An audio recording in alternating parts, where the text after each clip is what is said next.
And we are live. I don't know if people can hear me out there. I'm gonna try to see if the list can populate. Today I am alone. I'm gonna run for 30 minutes, get something out of here. Pero a ver qué show. Give me a quick second. Let me invite people as I am alone today.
Anybody who's there, hello. Just give me a quick second. I'm trying to send more invites because it's hard to run a show alone. I don't know who you are out there. I know that one of them is me. The other one is you. I'll see your comment. If you comment, I'm gonna talk about the Ryan Garcia and then jump into other stuff to see what's up, what's out there. And yes, some anything goes. Any questions you ask, I'll answer. I will answer. Tonight is the alone show. Apúrate. Sí, Johnny. Aguántame. Aguántame. Aguántame unos 10 seconds. Ask the first question and I'll answer it while I invite more people. Está cabrón hoy que nadie quiso participar. Pero no hay pedo. No hay pedo. Aquí, it's hard. It's hard when you're alone. It's hard when you're alone. I'm gonna send the link on the chat. Whoever wants to join, chingon. I'll gladly take them in. Just no penis, please. No titties or anything like that. Because that shit's scary. A ver, me faltan. Let me just invite on text. Yeah, se armó. All right. Johnny, any questions before we start? Suavecito.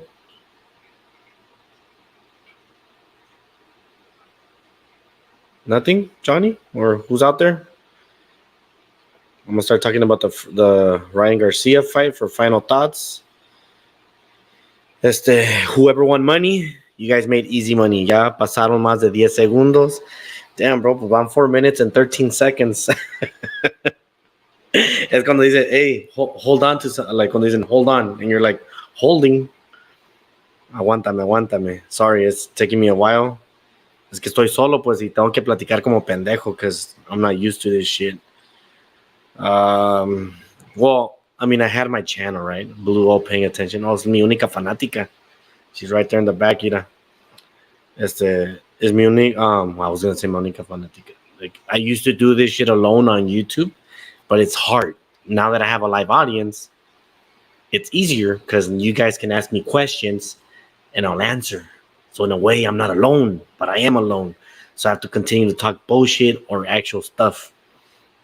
Pero But yes, ¿cuántos invité a ver? Should be enough in 10, 9, 8, 7, 6, 5, 4, 3, 2, 1, 0. Anyway, so ahí vamos. Voy a hablar voy a empezar con la fight de Tank Davis that I need to get it off my chest. Because a lot of people are complaining the rehydration clause and all that. A lot of people are complaining about the spice in the camp and all that. So I will get into all of it. Yo dije desde el momento que empezó la fight that he was going to lose. I said that. I believed it. I breathed it. I made my bets on it. And I won. Well, I lost against some fool tacos, but I won money on the other side because the tacos is just tacos. Nothing big, nothing special. However, the spice in the camp. Let's start with the spice in the camp. Many people are believing that it was a coach, porque el coach era cuñado del promoter de Tank. A lot of that has to do que pues que oh, what can you do, right? Supposedly he was the spy. Other people are saying that it was ES New, Eli Setback, because he's really good friends with Tank. There's other ones out there. Que también pueden ser spies que Ryan Garcia got hit on the body, and that's where he landed, and that's where he got KO'd. I believe, and I was hoping for a worse knockout, the Tank Davis. So for me, cuando lo noqueó así, it kind of sucks because people are saying that he quit, did he not quit? Like, quiero decir que he quit. Like, I feel like, yes, his oxygen left his body. He did get up. He didn't look like he was in pain, but I know those liver shots son bien feos. Son bien feos, and it's hard. It's hard not to, what te puedo decir? It's just hard. If you haven't gotten hit there or you haven't seen a lot of boxing, you wouldn't understand. Yo miro mucho boxing and I see a lot of those hits where people just quit. Luke Campo, Jorge Linares contra Lomachenko. Luke Campo con Ryan Garcia. De la Hoya con Bernard Hopkins. Liam Smith contra Canelo Alvarez. So there's actually a lot of knockouts that happen like that. So did he quit? You can have it however you want. I could have said, si te paraste, could you have run another almost 30 more seconds before you got hit again? Why not? Give the people a show. Just don't say no. Then again, I'm not the one who got hit, so I'm not the one in pain. So I would say, did he give up? Mentally, I feel like he was checked out. People on the press post conference, Ryan Garcia did say that in between rounds that he got bored. ¿Cómo se llama? There's a big Pierre. Oh, Pierre, wait, te faltó una R y una I. ¿Cómo se llama? You fucking lost my train of thought. It stinks a lot. Fucking Guevara. I have to restart. So, digo Ryan Garcia, he's like, that he lost, that he felt bored during I think it would be round 3, 4, 5, or 4, 5, 6, around there, that he actually got bored in the fight. That's what he said. And that's where us people who follow boxing, like more deeper than your casual fan, that's when we're like, yeah, this fool mentally no está allí. So mentalmente, if you're bored and then you get hit like that, you got your money already, a la verga, you know? Okay, está yendo aquí para allá. Junior, your real name is Adolfo. I never knew that Chupis was a junior. Yes, people, Junior Guevara would be Chupis. He's hiding his name somehow. So that would be one thing. That, do I feel like his camp betrayed him? Yes, if they gave, Tank did say, I have people looking at you, you're nothing. So yes, they did spy on him. Tank Davis approved of that. Why would you want to spy on a guy que no es nadie? Ryan Garcia was a top 7 or top 8 on the 135 division. At 140, you're lucky if you're a top 15. So, a ver qué dicen aquí. La neta, you think Ryan would have win rehydration clause and at 140? I'm pretty sure you meant without the rehydration clause, right? Jerry, that's not your name. Your name is David.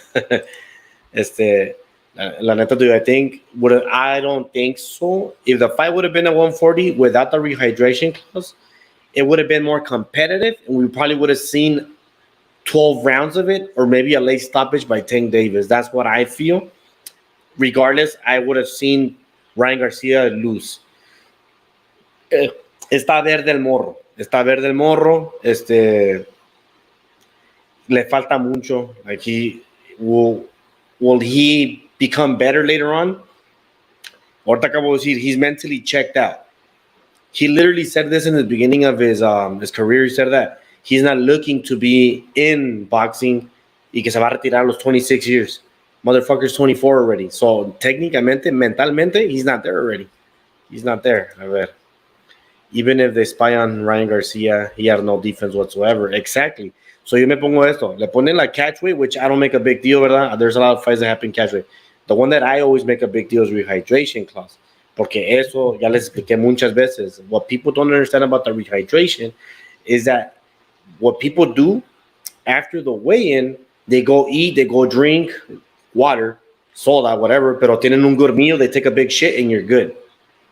Pero la rehydration clause prevents you from doing all that. So technically, you're getting your meal till Saturday morning at 8 or 9 in the morning.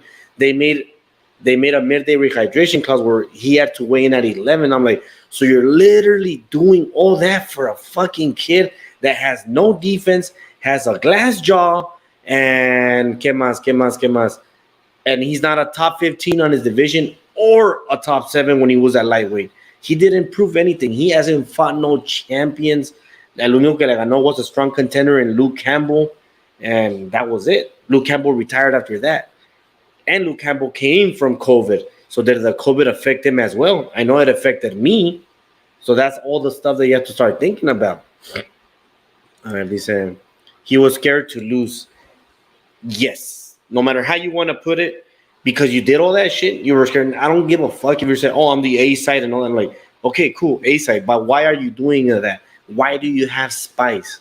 Like, that's stupid to me, bro. Like, Ryan Garcia, like, Shakur, Devin Haney, and Lomachenko wouldn't even do that. They'll give him a good fight, a straight fight.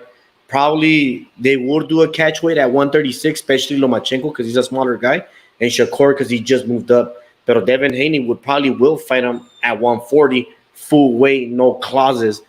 And Devin Haney is a way better boxer, but he's also kind of chinny, where every time they connect hard, ¿cómo se llama? Se doblan las piernitas, you know? Joseph Diaz, who's a pillow-fisted fighter, lo tenía con miedo. That's why in, 3 weeks, va a estar Devin Haney contra Vasily Lomachenko, and that's going to be a kick-ass fight. That fight is going to be the fight, the main dogs of 135, not Tank and Ryan. I bet. He wants to be bad, like Mayweather. That's Mayweather moves. Sí y no. Mayweather didn't have power, and when he had power, when he was Pretty Boy Floyd, he was a boxer puncher. He would go and take the fight. Cuando se hizo Money Mayweather, que es cuando se quebró las wrists, que ya no tenía good, he became Money Mayweather, where he would become defensively. Like, he would fight in the pocket or in the ropes and use his Philly shell, y se movía chingón. That's the Tank that wants to be him. So Tank is more of a counter puncher, the old Mayweather, but his defense is not that good either. I would say, do you want to see a good defender who's boring at times? Shakur Stevenson. I'm really high on him because he's that good. He would be like the old Mayweather, but young. A ver. Dice aquí, Mayweather así se chingaba a sus rivals. Con puro counter punching, yes. People didn't understand that. Like, muchos piensan que corría. No, he didn't. Watch his fights. He would hit. Los esperaba que se acercaban a la rope y los chingaba ahí, and then he would run. So he would actually wait for you. No son como otros fighters como Erislandy Lara, where he would fucking run, jab, run. Very different. Y Mayweather would actually be on the pocket with you. Y si lo agarrabas en las ropes, he would stay in the ropes with you. Very different. Para mí, tan siquiera. And if the fight would get scary, hug. Which is a smart thing. People hate it, but it's smart. Le quita el control al opponent. What happened with David Benavidez contra Caleb Plant? ¿Cómo se llama? Aquel güey, Caleb, lo abrazaba, and it fucked up with his momentum. Y no podía pensar bien David, and the fight went 12 rounds. A ver. You think Davis will leave boxing undefeated? That depends on who they put him with. Si lo siguen poniendo control, like, because they're running out of people. Honestly, the PBC is running out of boxers. They're just running out of boxers. So the thing that I see right now, tienen a Isaac Cruz. If they both get a training camp, I don't think Cruz has enough to win. And I know that's freaking my cuñados, Jerry right here. There's a lot of fools that love him just because he's Mexican. He's not great, bro. Bro, he's just a hooker with defense. That's all. He's not even that good defense. So, like, I don't think people from the PBC will beat him. Pero si tiene una super fight contra Shakur Stevenson, Shakur would beat him 12 rounds to 1. I mean, 11 rounds to 1, 12 rounds to 0, 10 rounds to 2, because he's that beatable. It's just that no one fights it safe. And by safe is jab, hug. Don't give up your distance. Ryan gave up his distance. He went to him. Shakur is smart, high IQ. He's going to jab him all night long. Se acerca, boom. Jab, jab, boom. That's how you beat Tank. Because Tank doesn't throw a lot. And if you keep Chaparrito, if you keep him at bay, he ain't going to do shit. Fuck Santa Cruz. I have beef with his brother. I didn't mean Leo Santa Cruz. I meant Isaac Cruz. Muy diferente. Two different fighters. Leo Santa Cruz is a bitch, and Isaac Cruz might become a bitch. I don't know if he will. What's the other one? El Devin Haney is gonna move up after this fight. Win or lose, he's gonna move up to 140. If Tank, because Rolly Romero is gonna have a fight, most likely I see that as his next fight for Tank for the 140 belt. So haz de cuenta que Teofimo's gonna fight for a belt. If he gets one, he's gonna be a champion. Está Regis. There's some other fool, I forgot his name, but he's a really bad motherfucker who's with the PBC, but they're not gonna make Rolly and they're not gonna make Tank fight him porque ese way he's a bad motherfucker. Like, he's so bad that unfortunately he did make he killed someone in the ring while boxing in the sport. It was televised. Estaba triste, you know, like you don't want people passing away during the sport of boxing.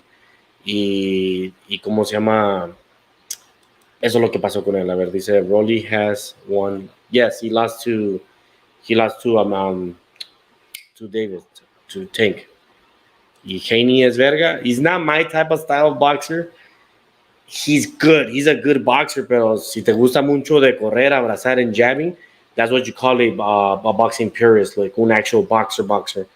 Porque at the end of the day, boxing is hit and not get hit. That's what it is. I do believe que sí le puede dar run for his money to everyone, even to Lomachenko. Even though I'm high on Lomachenko, I do feel like it's gonna be va a estar chingona, porque he's younger, he's bigger, but Lomachenko has the experience and he's a pressure fighter with power, so it should be a good one, and that's in May 20. What is happening about the mole reveal? Okay, I said this earlier. I think you didn't jump in when that was the first thing I said. Okay, the mole revealed. We don't know who it is. He's making it seem like it's his coach. From what I understand, su coach era el cuñado del promoter de Tank Davis. So obviously that lies right there. But there's another fool that I believe it was him. It's el ES News. Eli Setback is a YouTuber that goes to different camps all over the country, and he records boxers. They talk about it and all that shit. And because he's good friends with Tank, like I'm talking about, like he's a dick sucker, like he licks his ass. I do feel like it was probably him. Ryan Garcia during camp, he got hit in the rib cage area. Y obviously, si tienes alguien que le está diciendo cosas a Tank, le digo, oh, this fool got hurt in the fucking body. So si te pones atención toda la fight, he's landing arriba, y nomás de repente le tira el vergazo abajo porque se descuidó Ryan, subió las manos, ¡zas! So that goes with the spy thing. Like, how would he know? Even though you can always throw a hard body shot, if it lands in the liver, the person is going to go down. So técnicamente, for me, did the mole really help? It possibly could. But I feel like all the other shit is what killed him, like the rehydration, the midday rehydration, the catch weight. The kid hadn't fought in 135 or under 138 in 2 years. Eso es mucho. Like a lot of people think it's easy. Ask anybody who works out or wants to lose weight. Just to lose from 140 at 135, so 5 pounds, to lose 5 pounds, it's hard. It's really hard. And if you're already dropping from, let's say, like your natural weight is 150, in 3 months you're bringing down to 140, and then they're making you cut down. It's really hard to cut those few pounds, and people don't like igual. People don't see that. The reason that I'm talking shit about that, it's simple. Tank Davis already had fought at 140 without any clausulas. He didn't have no clauses for Mario Barrios. The fight was at 140. But why does Ryan Garcia get all that? And that's where I get pissed. I'm like, really? I'm like, you already fought there once. If you had never fought there, okay, cool, 136, fine. Rehydration clause, I don't like it, but fuck it. Y yo siempre he dicho esto, if you're going to complain about that, like especially como el Chimi Humilde, who put it on Twitter, if you're going to be complaining that just because Ryan was Mexican, and I know that he's complaining because of that reason, I would say this to him. If you're going to complain about Tank and Ryan about that fight, it is not fair, blah, blah, then you shouldn't talk shit on Canelo, for the Miguel Cotto, James Kirkland, Sergey Kovalev, Daniel Jacobs. A Triple G no se lo hizo, pero se lo quería hacer. Rocky Fielding. And I think there was one more, or that was it. So lo hizo 5 fighters. And I also understand that Frank Canelo's words mouth dice que eso era algo de Golden Boy. So for Golden Boy to be complaining about it, bro, I'm like, you used to do it first with Canelo. Karma's a bitch. That's all I can say. A ver, ponte. Oh, mira. What is happening? Okay, ya hablé del. Okay, so aquí estamos. Ponte verga, Jerry. Next time I'm gonna hit you and deliver. Mira. I don't think you were here in the beginning. For the liver shot, Linares contra Lomachenko. Luke Campbell contra Ryan Garcia. Oscar de la Hoya contra Bernard Hopkins. Liam Smith contra Canelo Alvarez. Those were all fights that ended on a liver shot. You can see, like, almost not in pain. Ryan Garcia didn't look like he was in pain, and that's where people say, did he quit? I don't want to say he did, pero se mira, se mira. Like I said, the kid is all there. He's not mentally, he's not all there. What can I say about Ryan? The only thing I can say about Ryan for his future, are you going to be mentally prepared? Porque the dogs at 140 are not the same dogs at 135. These are real fuckers, motherfuckers who have power. Like, they might not have the name recognition, but I can even say Devin Haney might struggle. That's how good that division is. You got people like Josh Taylor, who was an undisputed champion who hasn't lost. You have Jack Catterall. You have Regis Prograis, bad motherfucker. El Chon Cepeda, which Chon Cepeda might actually, maybe se va a retirar ya, or he might just become a gatekeeper for the younger guys. Está Teofimo Lopez. Like I said, I forgot the fool's name, un morenito. He just became champion. We're going to get Rolly, pero Rolly no es nadie. Es vale verga. A ver qué me dices. Ryan ocupa una calentada para que se... See, well, he just... Honestly, he needs to leave all the bullshit aside de la media, the social media and all that. Yes, you're big, but you're nobody. Honestly, ¿a quién le ganaste cuando estabas en 135? And now that you're at 140, you still haven't beat no one. So, like, I'm sorry, kid. I'm like, you're going to have to, like, really show up. I would say Teofimo Lopez, even though he's looking like shit at 140, he has more heart. And I think that fool can, if he lands first than you, dude, you're night-night. You're going night-night. That's what's happening. And I'm not big on Teofimo. I think he's a big shit talker. And he's still shit talker. What Teofimo needs is he needs to get his dad out of it. Que se salga, like, he needs a better coach. It's Teofimo Lopez. As for Tank, I don't see no future for that kid if he's gonna be fighting nobodies. If you're gonna go at 140, expect that he's gonna use a rehydration clause to all those 140 guys. Y that's gonna suck because I mean, siempre I'll repeat it and I'll repeat it again. That rehydration clause is worse than the catch weight. O también Canelo se la puso Chávez Jr. ahora que me acuerdo. And a catch weight rehydration también. Pero nada que like I said, if you're gonna talk shit on Tank for that, then you also and if you're passionate about it, you also have to talk shit on Canelo, which I did, and which I also did to Tank at the same time. So I'm like, it is what it is. If they want to use that and make it unfair for fighters, go for it. I know que para mí, yo puedo borrar todas las fights que tuvo in the past, and I'll accept you a Triple G fight, like the Daniel Jacobs, because he skipped the weight, the rehydration weight, le valió verga and he skipped it.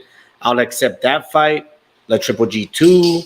I will also accept everything at 168, Kalen Smith, Billy Joe Saunders, Caleb Plant, Bivol, Triple G, todas esas, I will accept those fights because no salvo la rehydration clause en esas. ¿Qué dice aquí? Guzman vale verga también. ¿Quién es Guzman? Guzman. Who's Guzman? Is that his coach? Or are you actually talking about a fighter? I don't think I've ever heard of a Guzman. Ahí sí me deja saber quién es Guzman. Aquí está mi number one fan. La que sí pudo estar conmigo hoy, tonight. Finalmente. Párate, pendeja. Anyways. Coach de Ryan. Oh, okay, sí. He's alright. I'm not gonna lie. He's alright. Tiene champions under his belt as a trainer on the past and all that. So you can't really say he talks shit too much. That que vale verga, pues. Like he has a pretty good resume with champions in there. I blame more a Ryan mentalidad porque si no tenías un coach before Eddie Reynoso, which was Canelo's coach, then you jump with him, you have issues, and you still don't learn defense. You didn't learn defense with your first coach. You didn't learn defense with Eddie Reynoso, and you still haven't done defense with Joey. With Joe. Y cómo se llama? That's 3 coaches, and you still don't learn defense. Se te va el coco, pues te entra, en pocas palabras puedo decir que te entra ese orgullo mexicano, where you just want to go and brawl it out or pegar más. Who would I put coach with Ryan? Ooh, that's a good one. But it has to be someone hard, like someone that's going to be like hard on him. Gronk style meaning que son los que son más passionate. Ooh. Maybe el Robert Garcia, lo que está aquí arriba. El Robert Garcia can probably push him. Tiene un chingo de stables, so he'll show them how hungry they are, because even though he has a lot of people, no le enseñan. El otro que también puedo decir es Abel Garcia, el que era coach de Triple G. ¿Cómo se llama? Abel Garcia can probably bring out the heart in him. It's just el pedo está que has to come out of him. A ver. I think Rocky Balboa. Oh, he's a Apollo Creed champion. I mean, Adonis Creed champion. So hoy también hizo Tommy Morrison. Can't forget about Tommy. I say, wait, Guevara, a Tommy Morrison, el que salió en Part 5, he was a real fighter. Tommy Morrison. En la movie se llamaba Tommy Gunn. So Tommy Morrison, a real fighter, has one of the best knockout reels donde lo bloquean a él, güey. So, haz de cuenta que le pegan un vergazo and it lands y se va quedando against the ropes, and somehow his hand gets trapped in the rope y queda así como colgado. Y el pinche vato empieza, like, fácil unos 5, 6 vergazos, pero macizos. Y nomás se mira ahí cómo está bouncing. Y the worst part was that he was on PEDs, on steroids, so that shit made it more funnier. You're on steroids and you fucking lost bad. But that is it for the boxing talk. I don't want to get too much. I just want to do my final thoughts. Sacarlo que tenía en mi pecho. If you guys have any other questions about life, about movies, about scary stuff, anything. Put it in the comments, and I have many stories that I've heard or that have happened to me.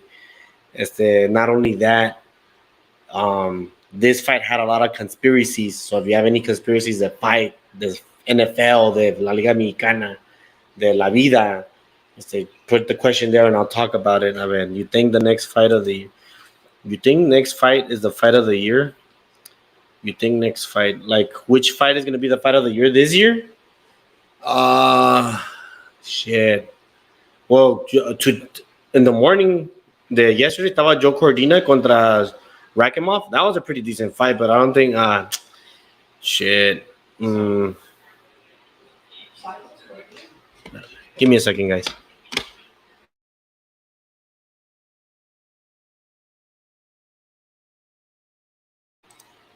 Yeah. So as I was saying, fight of the year for me. Fight of the year for me. I think I have to wait porque faltan un montón. Uh, the one that I'm interested in would be Stephen Fulton contra Naoya Inoue. Oh, and Lomachenko contra Haney. I don't think that's going to be fight of the year porque Haney can become really boring. Y él va a abrazar mucho, él va a pegar mucho. Perdón, va a abrazar mucho y va a correr mucho to win the fight. So he's one of those fighters, Haney, que le gusta ganar y no le importa if they boo him. So that's what's cool about him. I don't think that's going to be fight of the year unless it becomes like un tú por tú, que se tiren a trancazos los dos. But I don't think so. I think no, there's many fights. I would say maybe Josh Taylor contra Teofimo Lopez might be interesting, and that's going to be in June. That one, it's going to be a good fight. It's going to be, I think, in New York or in England or Scotland. I would say. No estoy seguro. But I know that it's happening. That for sure is happening. That should be a good fight because Josh Taylor can be a brawler or he can be a boxer. The thing is that he's coming from an injury a year and a half. So no ha peleado en a year and a half. Pero Teofimo has looked like shit for the last year in that 140. And the fight is for the belt. So out of the belt, out of a year and a half layoff, out of it, he looks like shit. You have a perfect mix of a great fight, even though they both kind of suck. That might be fight of the year. ¿Cuál otra más? I mean, one of the bigger upsets the years was Zhilei Zhang, que es de China, who everybody thought he was going to lose against Joe Joyce, y ganó, le puso una putiza a Joe Joyce. That right now, esa is the upset of the year, porque era un big underdog. ¿Cómo se llama? At the moment, la fight of the year que yo tengo es Artur Beterbiev contra Anthony Yarde. That's the fight of the year this year for me. And Beterbiev will be fighting after May or June against Caleb Smith, and that's also going to be a fucking war. Bomba contra bomba. Power versus power. And that's going to be a hell of a fucking fight. Just like the Yarde fight and just like the Better. If you haven't seen the Yarde and Beterbiev fight, it lasted 8 rounds. Y puro power shot. A little bit of defense and just they're landing. That for me is fight of the year. And I do believe it happened this year, if I recall. I think it was did it? Yeah, I believe it happened this year. I might be tripping. Like, give me a quick second. I'll give you that because I don't like to lie to my fans about the stuff de los fans and shit. Just give me a quick second. I'll find it out. Pero si te digo, la de Loma contra Haney, I like how Loma fights because he makes everyone look chafita. Pero Haney, like I said, can be a boring fighter. And he can make that fight long and boring. So no, at the moment, no, I don't think that fight's going to be fight of the year. La de Canelo contra John Ryder, that's going to be fucking good because John Ryder likes to fight. Él no son de los que corren, él son de los que vienen a pelear. I would say that that's the fight that can be fight of the year, and it's because it's Canelo también. You always have to put a little bit of name in there. Era Beterbiev contra Yarde. ¿Cuándo era? A ver. It was January 28th. So, yes, it happened in the beginning of the year. And even though it was the beginning of the year, yo dije que that was fight of the year right away. Because I'm like, it's the beginning of the year, so it's obviously until we get something better. Y pues, tan perronas. And like, so far, boxing this year has been really good. Has been really good. Um, like I said, I wasn't that excited for Tank and Davis, but it is what it is. We got that fight. Now that it's out of the way, let's get the real fights. Let's get the real fights going. Ahora, like I said, if you have any other questions de las fights, I'll bring it up. I'm going to jump into other things para mirar a ver qué más puedo hablar yo que estoy de alone today. Maybe some ghost stories. I know that people have ghost stories, pero para contarlas ahorita solito como que me da miedo, chales, I don't know. What would be the other one? What would be the other one? Perfect. Clippers. I wanted to talk shit on Kawhi Leonard, Paul George, and the millions and millions of dollars they used on them. Me as a low-key Clipper fan who was always supporting of them until Tim Duncan retired, I became more of a Clipper more than Spurs now that Tim Duncan's gone. Fuck, man. What can I say? It sucks to have an audience like that. What do you think about Lakers? The game or what? I think I have them losing in 7 games. I think my prediction, I did say Memphis in 7, if I recall.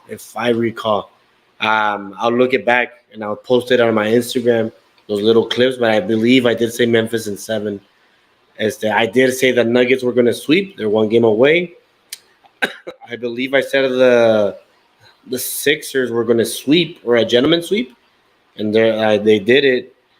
¿Cómo se llama? I think Boston, I said sweep, and they lost their first game already. Los Clippers dije que iban a ganar in 7 games, and it looks like they're going to lose in 5.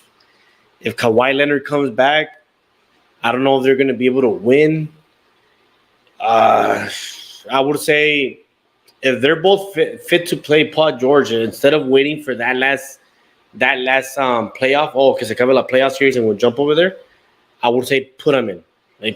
Like todo ya, a morirse. Y ya si llega a quebrar otra vez, ni modo. At least you gave it all. Give the fucking fans a show. Who you got this year?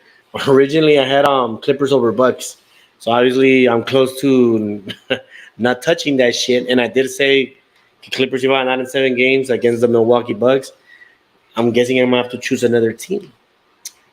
And that's, of course, I have to wait until the Clippers get eliminated. The way that I'm seeing it, I don't know if the Suns can beat the Nuggets. I mean, if the Clippers lose against the Suns, obviously they're 1 game away. Away. Going back to boxing, LOL. Wasn't Mayweather mad? Explícate en eso. Send me another comment regarding that. Like, what do you mean by that? Like, was he mad at him or qué pedo? Explícame un poquito más. I'm going to jump a little bit to NBA until you ask that question again. So la NBA thing, I would say the way that the Suns have been playing against a beat-up Clippers, I don't know if they can get past against the Nuggets. So, no, shit. Maybe the finals will be Nuggets versus Lakers. Y luego ya que gana ahí, I still have Bucks over here. They can't let me down. Giannis can't let me fucking down. If he does, no mames. Like, le fallé bien feo. Le fallé muy feo porque in mi Super Bowl, in the NFL prediction, I did say Kansas City Chiefs was going to win, and they fucking went all the way, and they won. And I was like, hell yeah. People are saying that it was scripted. If it is, oh, well, they say that WWE is fake. Well, the NFL is fake then. My bad. Like they had beef, and he went to congratulate him. He just wants to fit with the pinch. I'm not going to read that. You guys can read it. No. Okay. In public, in media, sí. For us who follow boxing, no.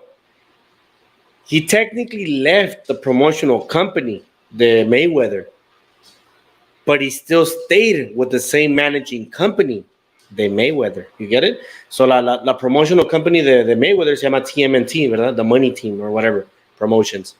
Y cuando salió con ellos, todavía se quedó con la brand PBC, la company PBC.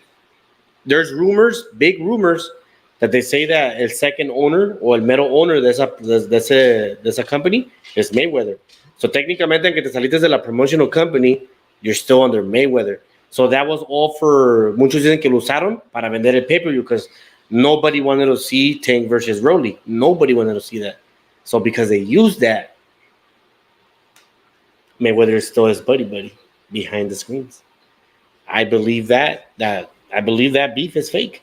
I will go to my grave saying that until I actually see them, okay, por decirlo, que Gervonta Davis quiebre de la PBC, quiebre de todo ese promotional, que se vaya a pelear at the Zone, that he signs with Matchroom, that he signs with Golden Boy, that he signs with Top Rank, that he signs with Boxer, y que peleen Sky Sports con Boxer, que peleen Matchroom in the Zone, que peleen Golden Boy in the Zone, que peleen Top Rank and ESPN. That's the only way I believe that he's finally gone out of Mayweather's chain.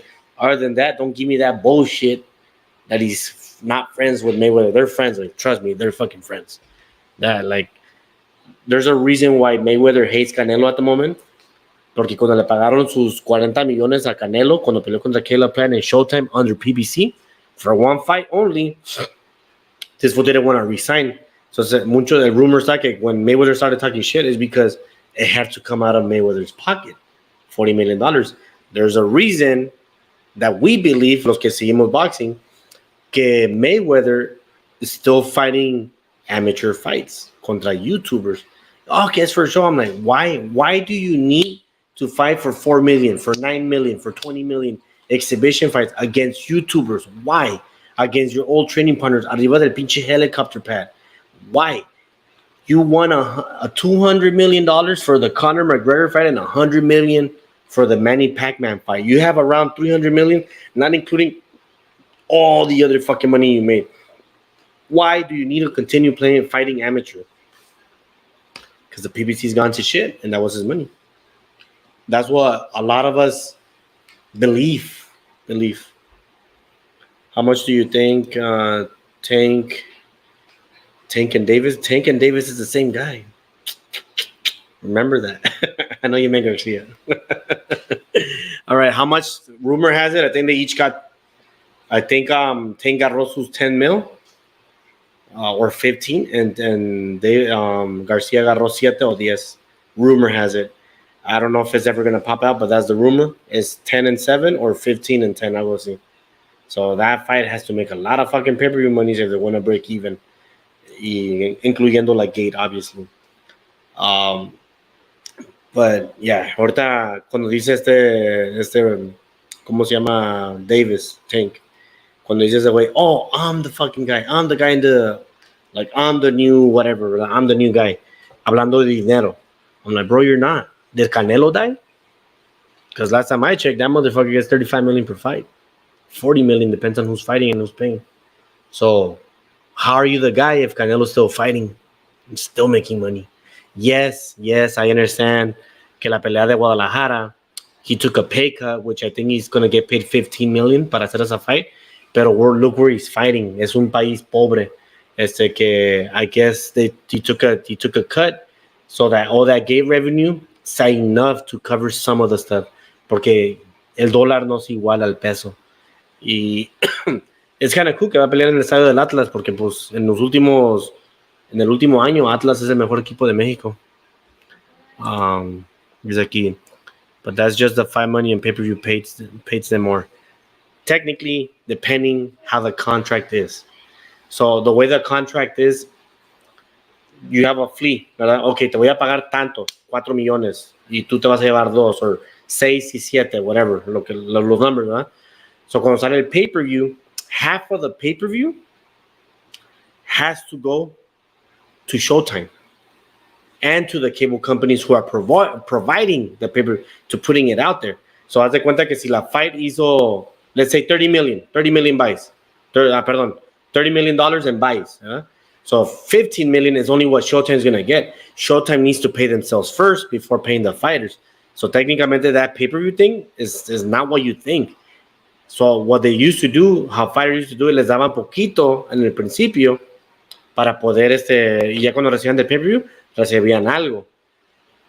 In este caso, the fighters want to get paid first before the pay-per-view, and because pay-per-view is dying, like siguen perdiendo dinero y siguen perdiendo dinero, like y siguen perdiendo dinero, and that's the fucking issue. Like if you're losing money, how are you going to pay these fighters if they're not worth it? That's always been that's always been the issue. I don't know how much pay-per-view. If I can put a number on it, if Jake Paul contra Tyson Fury made, not Tyson Fury, Tommy Fury made 500,000 buys, and it was a YouTuber. Midday, eran como las 12 del día ese pay-per-view. It was cheaper for Ryan and Davis. I think I'm gonna have to go with. I'm gonna go with 500,000. 500,000 es lo que pienso que van a vender entre ellos dos. If I want to shoot a really high number, I would have to say 800, and that's Canelo numbers. And I know they're not Canelo. Canelo on a bad fucking pay-per-view that no one knows, como Bivol, que nadie conocía, he only made 500,000 buys, and that's because that's Canelo. Right? That's Canelo. Canelo's bringing 500,000 because no one knows Bivol. But let's say if you put David Benavidez, that's 900. So cuando Tank estaba peleando así con sin nombres, right? Contra Leo Santa Cruz, contra Rolly, contra Isaac Cruz, the most he ever did was 250 or 225, algo así. So he didn't even do a lot. So 200 around there, 220, 250. Add Ryan, who's never been on pay-per-view, you can add another 200, maybe to 400, and make it a high 600 pay-per-view buy. Y then de allí te vas con el descuento como te comenté. What's the other one? A ver. But that's, no. So that's why now the Zone invented their pay-per-view también para poder pagarle como a extra fighters como a Joshua, Canelo, like, okay, we'll give you this much, but now we can give you this much if the pay-per-view hits.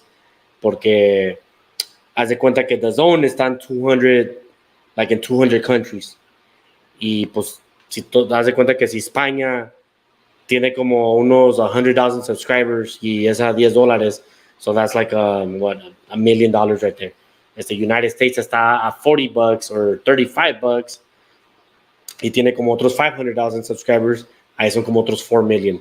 México, blah blah blah, you get it, etc., etc. So they get all the money so they can pay their people because they actually get all that money from all over the place. I'm a the Zone guy. That's an inside joke, my people, mi gente. Otros fans que miren este episode later on. That's an inside joke between a fool que se cree boxer, this fool que es como yo, un analista perrón, y I'm a the Zone guy. It's just that's what he says because técnicamente the Zone does give you the better fights throughout the year. Técnicamente, I'm not gonna lie, and it's the Zone, not Dizin or Dizin, o como quiere decir este güey, porque this fool also says it wrong. Dice que, ¿cómo va a ser the Zone? It is the Zone. All right? It is. Look at me. Mira. You can see me? The Zone. Así se llama el pinche canal. The Zone. And they're improving on the Zone is not only a boxing channel. Ya tienen a little bit of MMA. There's pool, like billar. I think they have bowling. Y no me acuerdo qué más. So they're adding stuff. Se ve que está la Liga de Chile, la Liga de Colombia. So because te digo, están in 200 countries, they're getting a lot of stuff porque the Zone wants to be like an ESPN and show all the fucking, all of it, the deporte in the Zone, not just boxing. Y that's why this fucking guy who is like a co-owner of the Zone or something with the Zone, that fool tiene un big ass contract con the United Arabs, y that fool hace fights allá. So por eso agarramos fights como las 12 o'clock on the Zone, because this fool has a big ass contract que le pagan un chingo de fighters, como la del Zurdo Ramírez contra Bivol. When those fools happen, I'm like, what the fuck? I'm like, that fool's Russian. I'm like, Zurdo is from Mexico. I'm like, you guys could have easily done it at Staples Center, aquí en Coachella, in pinche Indio Springs or Fantasy Springs over here. Pero no, they took it over there. And I was kind of mad because I'm like, oh, that sucks because we're going to watch it early. Um, pero ya está bigger money. So lo que hacen ellos, because they want to make Saudi Arabia, the Qatar, United Arabs, and all that, they want to make like events so that people can go for tourism. They pay them like dinerillo para poder, like, you know. So haz de cuenta que instead of, let's say, Zurdo Ramirez, instead of getting like 2 million, he's gonna get like 4 or 5 because that fight is happening over there. Is that oil? Is that oil money, man? WWE, I think it's like 35 million per show que hacen allá. So I think lo hacen uno en summer y uno en winter, o uno en el fall y uno en el spring. And that they get like 70 million for that contract. The 2 shows only, 2 shows, which is crazy money if you ask me. Crazy fucking money. Oh my god. Me comí unos pinches sopes. It was so delicious. I've been craving now chicharrones. The chicharrones, dude. Like, you know, hablando del chicharrón. I'm talking about the one that has like carnita and the crunchy part on the bottom. Like, oof, it's I don't know why. It's so bomb. Like every time I watch them on ¿cómo se llama? On TikTok, on Instagram, it's, man, tastes good. Tastes really, really good. Y yo siento que every embarazo has been different. No, I don't think I know, obviously. I've been through 4 pregnancies. Cuando estaba con la pregnancy de la first one, I used to crave vanilla shakes, the McDonald's, and an In-N-Out burger. I couldn't get the vanilla shake from In-N-Out. I had to get it from McDonald's. I don't know why. It tasted better. Y no manches, like it was good. I mean, I remember. I think I gained like 30 pounds. Oh, not more, less. Because I was like 163. I went all the way to like 183, so 20 pounds. And el embarazo, the second one, I would crave a lot of pizza and Chinese food. You know, manches, like, y es un antojo that you can't explain. Like, it's just crazy how it is. El antojo is like you need to have it. And it sucks because I'm like, bro, like, you don't want to eat, but I'm like, damn, te pega, te pega. Y Chinese food, y little, like, in this case, it was Little Caesars. Little Caesars for me was like, I don't know why. You ready for the 5th? What does that mean? I don't know what you're saying, son. Talk to me. Um. Oh. Ay, qué pendejo. Yes, Chupis. Yes. Oh, wait, I got a partner now. Chee. Sí, quieres que mira el viejón. El pedo es que no tengo PlayStation, güey. What's up, Johnny? El pedo es que no tengo PlayStation, güey. O Xbox. Eso es lo que no tengo. I need a new one. Es que I was getting into the stories, Johnny, de antojos, ¿verdad? De each pregnancy. Y esta me preguntó, are you ready for the 5th? But I didn't capture it as mi 5th child, porque estaba brincando on stages. So that's what I'm going to, right? So la first one, I was telling my people, pues el único fan que está aquí presente ahorita, que mi antojo era vanilla shake de McDonald's y una In-N-Out burger.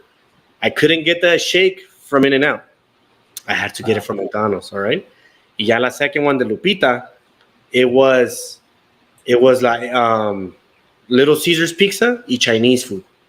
Like that was it. Like, y les estoy diciendo que un antojo es de que no, que es un antojo es like that you need to have it, like you need to, como que te desespera.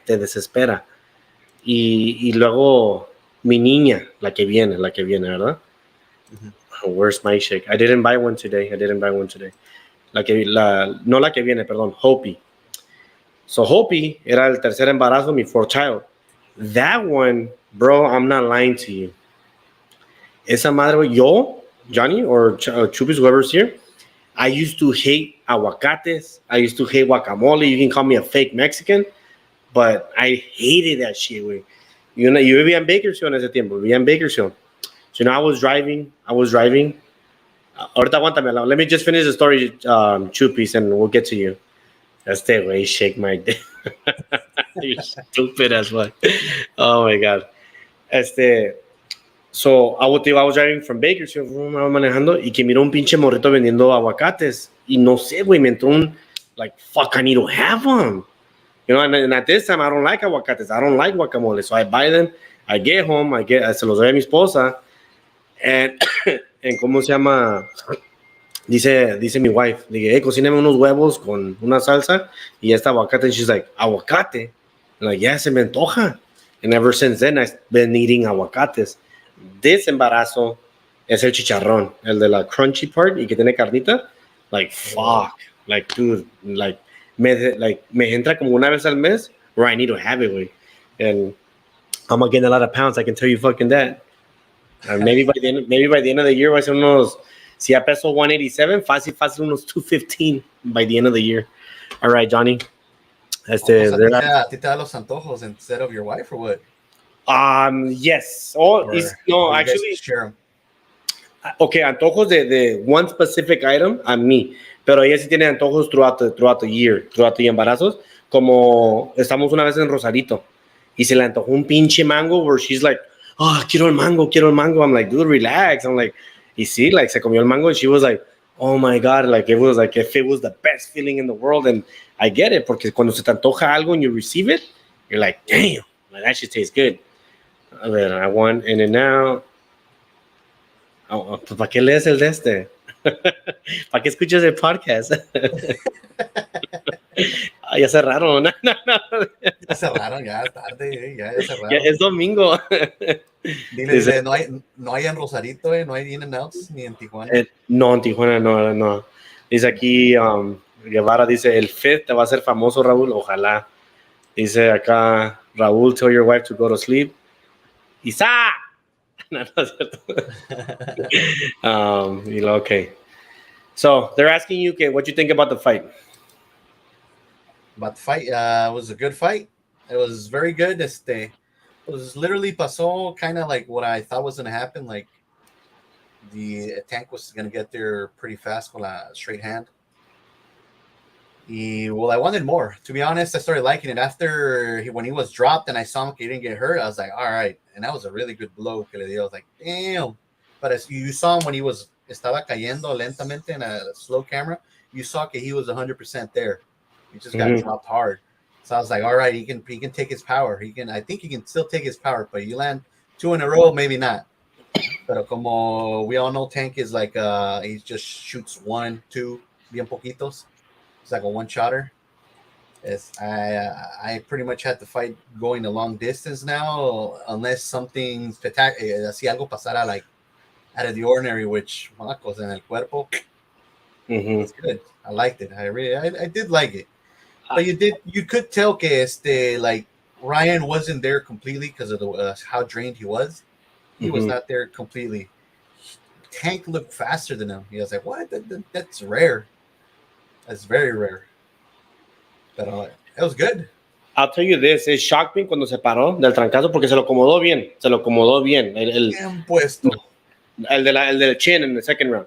Y cuando se paró Ryan, like nothing, like he didn't stumble, he looked in good legs, and I'm like, oh shit, I'm like, you're dehydrated, dehydrated, and I'm like, you took that punch, un really good connected punch, and you got up like nothing. So yo me emocioné. Porque cuando lo miré que se cayó, dije, ya se acabó la puta fight. Y fucking Johnny was closer than me. Because you said round 3, and I said round 5. Y como se llama, so cuando miré eso, I was like, oh shit, like, damn, this fool caught it. Y pero cuando miré que se paró, I was like, oh, never mind. I'm like, never mind. We got to fight. Y que se va acabando en el 7. But damn, that was a really good punch. Like, Ryan didn't even... It's dangerous because Ryan did not even see the freaking punch, and it was so clean on the freaking chin. I was like, damn, this fight's over. Over.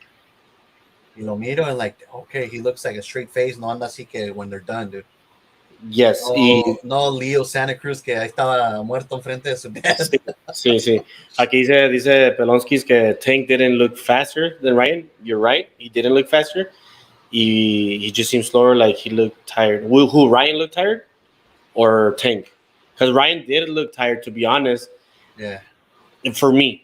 Y pues si se miraba like slow and tired, it's because of the rehydration clause. So a lot of people are gonna say que no, que no, que no. Yeah, it's a factual thing that fighters gonna come in tired and not well, así como tomadito. Like you get it. Like you know what I mean, Johnny. Did you see any of the like post interviews after the fight? Que hicieron los dos? There's something that I hated that Ryan said. Ryan looked tired. Okay, yes. So there's something he said, and I kind of fucking hated that. I'm like, then, like, come on, bro. So one, cuando dijo él que se aburrió during the fight. I don't know which rounds he was saying que se aburrió, and I was like, come on, like, fool, like, what the fuck? I'm like, just take your loss and like don't say stupid shit like that. Like, say, I got bored in the fight and maybe that's why I got knocked out. I'm like, it ain't that. Like he caught you, he aired out. Yeah, con ese putazo le quitó todo el oxygen. Lo poquito oxygen que le quedaba, se lo quitó con ese vergazo. But for him to be saying, I got bored, that means that you're not mentally there, bro. Like the boxing is not a game. It's you have to be all in or nothing.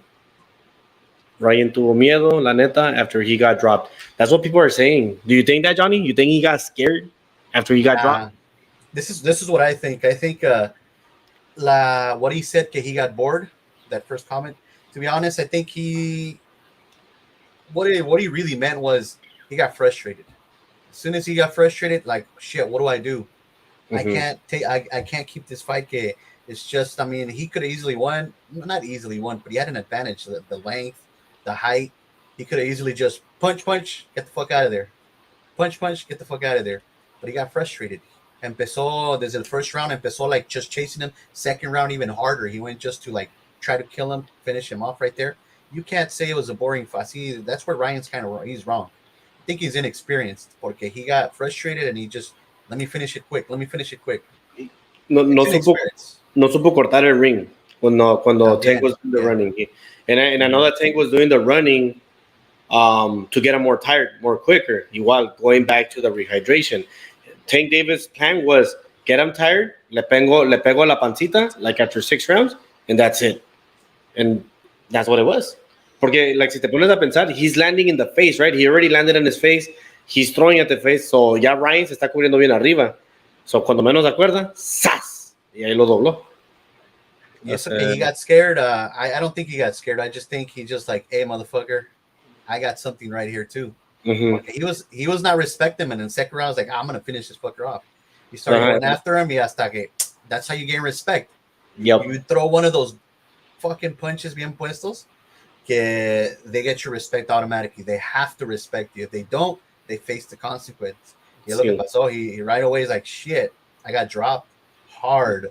It's like como que dice Pelón, dice, for me, he could have gotten up after the body shot. He was tired and the body was worn out. So yes, look, yo también imagino que like, si ya agarré mi bag, ¿para qué me van a noquear feo? The only thing I could have, like, así como somos mexicanos nosotros, ¿verdad? Los que estamos aquí, los 5 people que están mirando, most likely we're all Mexican. Te tiene que entrar el Mexican orgullo, you know, like, you want to go on your guard. I wish he could have gotten up and give us 30 more seconds of running before he got clipped again. That's the only thing I was asking for. The way he went, I do know that un putazo en el liver duele. I said it in the beginning. It hurts. I mean, I was gonna ask that to like the audience and yourself. Have you ever gotten hit like clean in the freaking liver? No, because I have good defense. No. To be honest, like if you got hit there, well, I'm gonna tell you, I got hit once, and it feels like you just want to. I don't know, dude. You just can't. It's just there. You're just like this. You try. Yeah. You know, you're a runner. I know you're a runner because you tell me you're a good runner. Que una veces you get that like shanking, like somebody shanking you in los sesos. Mm-hmm. That's how it. That's exactly how it feels, but you can't make it go away. Okay, it feels exactly like that. I would say that I've gotten a balonazo to the panza cuando no tienes aire, que andas like that. But it's different. No, muy diferente. Muy diferente. Yes, I understand. I got hit in the balls también through soccer. También sientes que los pinches huevos los tienes acá, de que te sube todo. Very different. So no, I've never gotten hit in the liver, which I think it's yeah. I mean, I understand because I watch boxing. Como nadie se puede parar. If Oscar de la Hoya, who I think is a great fighter, couldn't get up after Bernard Hopkins landed, I'm not gonna expect that from Ryan. These aquí Pelonskis, Rollins and John King. Do you guys think it would have been a different fight if Reynoso was the trainer You want to take it away, or should I go first? You go for it, man. All right. So the only thing I can see difference is that I feel that Reynoso would have lo hubiera protegido más on the defense side. It's just that Ryan mentally, IQ, he's not all there. So I see the same outcome because you got to remember, Davis would have still put that fucking rehydration clause, that catchway. Maybe not the spice in the camp. I still want to say that it was fucking Ellie's setback and not the coach. Pero como le dije a Chupis, el coach es cuñado del promoter de ¿cómo se llama? Del promoter de Tank Davis. So that could have been the spy, or it could have been ES News, Ellie Setback. Y ¿cómo se llama? Because he's a dick writer for Gervonta. So I do believe that it's him who... Reporting. Ándale, ese güey. Fuck that fool. So that's my take. I do believe I see a knockout. Pero maybe... no, because of the rehydration. I still have to go with a 7-round knockout. Maybe not to the body, though. Or maybe a 9-round knockout, not to the body. Porque Ryan Garcia did also say in the post-conference that he was injured to the body during the camp. So if you put the spy and you give that news to Tank, let me open him up arriba para que le suelte el vergazo abajo. So that can be part of it. But even if he was injured or not, you're going to go to the body, dude, because you have a skinny, dehydrated motherfucker, you're going to go to the body regardless. But it's the setup. The setup is the thing that he probably worked on, like go up and then go low. Ya cuando se descuide, go low. Sí. But Eddie Reynoso, to be honest, he's a very, like, look at Canelo, what he's done with Canelo. I think Ryan would have I think he would have done better. Simply because he would have maybe worked on his impatience and just counter, make it a boring fight. Ni modos, Ryan. Pero that you got to go for it. I understand what you're saying, because that's how I said that Devin Haney and Shakur can win, because they can make it a boring fight because they stick to their game. Y ya lo que digo yo de Ryan, he always opens up, like como que le trae ese pride de ser mexicano, and let's go at it. That's why I'm like, can I see it? Because of the rehydration, I have to give you maybe 2 more rounds or 3. Round 10 knockout by Tank, porque se va a cansar. That's gonna happen. And I don't think Ryan has the best chin or has the best, in this case, the body que iba a aguantar los vergazos de Tank Davis. Do you think su trainer or besides the promoter, had any say in accepting this fight like that, like being dehydrated, being a catch weight? You get me? Maybe Ryan should have waited, gone to 140. Got like maybe a championship or anything. Eventually, boxers they have to go up. Tank he's no different. He was eventually have to go up to 140. So maybe Ryan hold up to 140 hasta que llegara Tank and then take that fight. So if I've been following boxing, tengo ya un buen tiempo. When he was 22, Ryan, cuando estaba con el Tank de Eddie Reynoso, he said that he wasn't here long for boxing. He wanted to retire at 26. So he's 24. Mm-hmm. So that's why he wanted the bag. So he made all of it para agarrar unos pinches $5 million, $7 million. I wish he would have won because it's better for the sport. Because I know that Ryan, by doing all those sacrifices, he would have done it again to fight Devin Haney, to fight Teofimo Lopez at 140. También Devin Haney at 140. To fight, no, and that's the only 2, because I don't think he would fucking fight Regis. Fuck, no, he would not fight Regis. Hell no. So you think that you don't think Ryan's gonna fight them anymore just because he lost his fight? I think he's gonna fight probably Joseph Diaz by making a move up to 140. He'll probably fight William Cepeda because he's also from Golden Boy. And if he wins those 2 fights, he'll fight Devin Haney at 140 or Teofimo Lopez for the belt at 140. And if it's, I would rather see a Teofimo Lopez than a Devin Haney, because Teofimo has power. He has more heart. He's more aggressive. And again, Devin Haney, as much as I like levantarlo por lo que hizo, he's a very boring fighter. Like, if you don't like boxing, like, I'm sorry. I'm gonna put it this way. Devin Haney looks amazing cuando tiene un pressure fighter y lo hace mirar como caca. That's when he looks amazing. Pero cuando hay un güey que no sabe pelear, he makes it look boring. Ryan Garcia, unfortunately, only has a hand speed and a hook, which is interesting, but is he going to land for 12 rounds? I don't know. Dice aquí Junior Guevara, 1-3 rounds, se miró que Ryan no le iba a hacer nada. Como dice John King, he got frustrated. Pelón, dale uno a ver qué se siente. I'm good. I'm good. He's aquí, after this fight, would you consider Davis the new face of boxing? Not yet. You know. I'm going to say this. Did Canelo die? No. No? Has Anthony Joshua died? Okay, because Canelo's 33, Joshua's 33, and Davis is 28. That means que yo, si miro Canelo, todavía miro que puede pelear como contra un Charlo, un Benavides, un Bivol rematch, let's say another fourth fight. So that's 2 more years of Canelo being the main guy. Joshua, todavía miro la Wilder fight, Tyson Fury fight, maybe Nanny Reese fight, and that's also another 2 years. So where exactly does Tank fit in for me? You know what? If Tank actually decides to go after the top names after this big ass fight, porque this was a very big publicity fight, you can say. Yes. If he goes after like the big ass names like Teofimo, I mean, he's got to go up and all that shit. All these big ass names, he can become the face of boxing. Porque Canelo, he's taking breaks. Like the next fight he's having, it's fucking como can't remember his name, dude. No, what's his name? No, técnicamente, Tank Davis only fights twice a year. He doesn't fight 3 times. Canelo fights twice a year. Yeah, but with getting in line those big ass names, he could become the face. See, okay, so I would say this: he has to fight Shakur at 135 because he's at 130. I'm keeping it at 135. If Loma wins, if Loma beats Devin Haney in May 20, he's gonna fight Shakur. Let's say he beats Shakur. That would be a big fight because now Loma's gonna have all the belts and you're 135. No such thing as rehydration because fucking Loma's smaller than you. Boom. Yeah. That would be his big fight. Is he lo noquea? Fuck. Teofimo couldn't do that shit.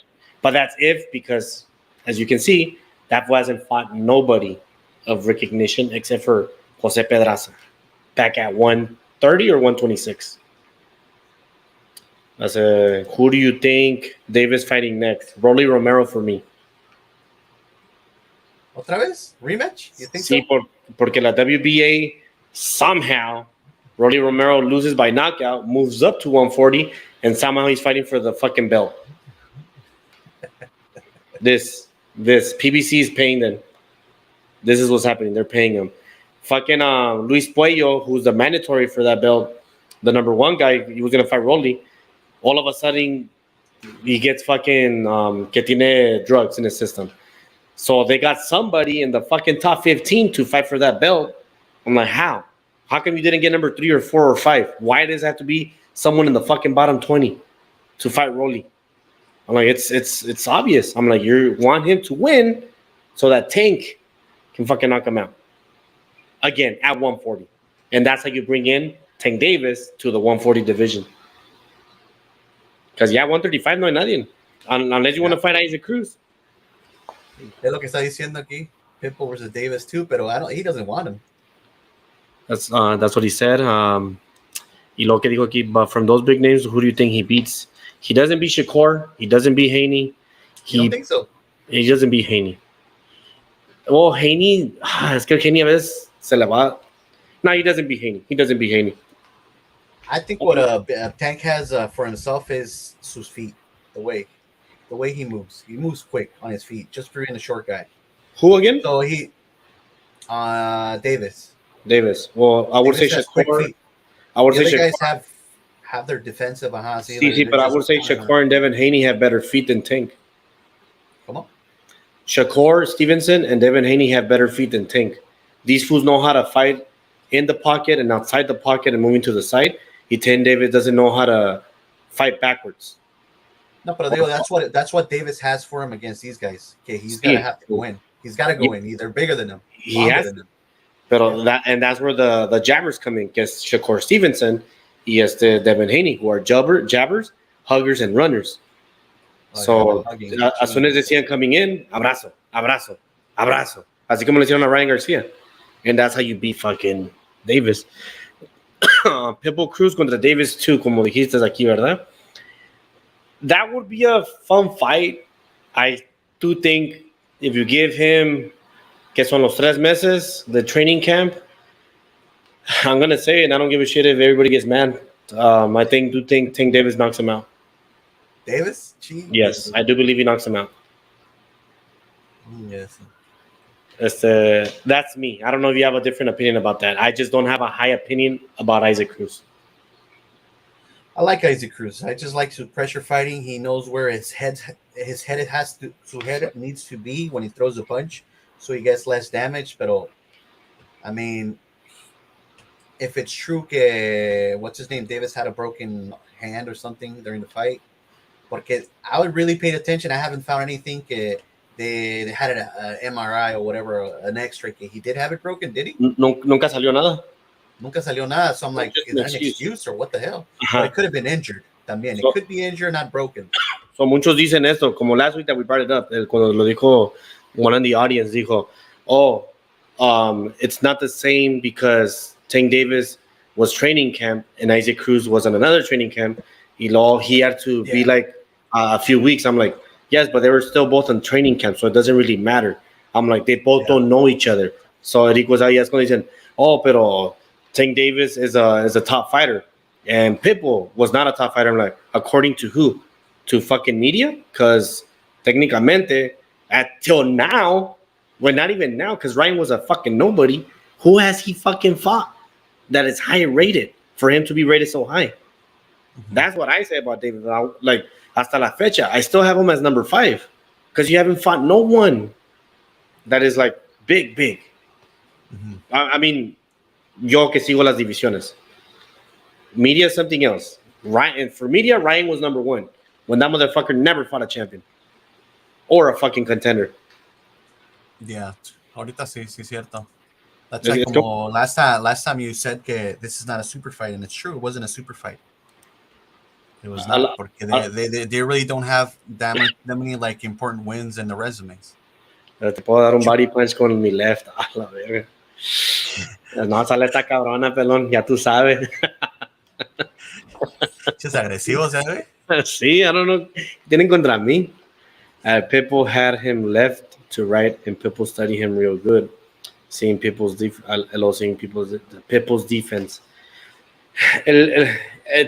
It's true and not. It's true and not true. Igual. Es como te digo, Chupis. Maybe Isaac Cruz sí le gana. Sí le gana. Sí tiene un full training camp y todo eso igual con Tank. Sí le gana. Maybe sí, because I don't rate fucking Tank Davis that high. I do rate Pitbull, a little bit. He's gaining momentum. He's on the 10 now for sure. But I don't like no le miro. I still don't see nothing que le pueda ganar a Tank because Tank is gonna be running. Y yo sé que Isaac Cruz is high pressure, but I don't know. Like Pitbull no tiene nada. Yeah, another guy. Oh, Pelón dice que no tiene nadie. So, Ira, I'll tell you this about going back to Tank Davis. Going back to what would it be his fight next? I said Rolly at 140. If he moves up to 140, a todos esos ways le va a poner la rehydration clause. A todos esos ways. Because he's the smaller fighter. El pedo saca, I'm like, then why are you fighting for the belts?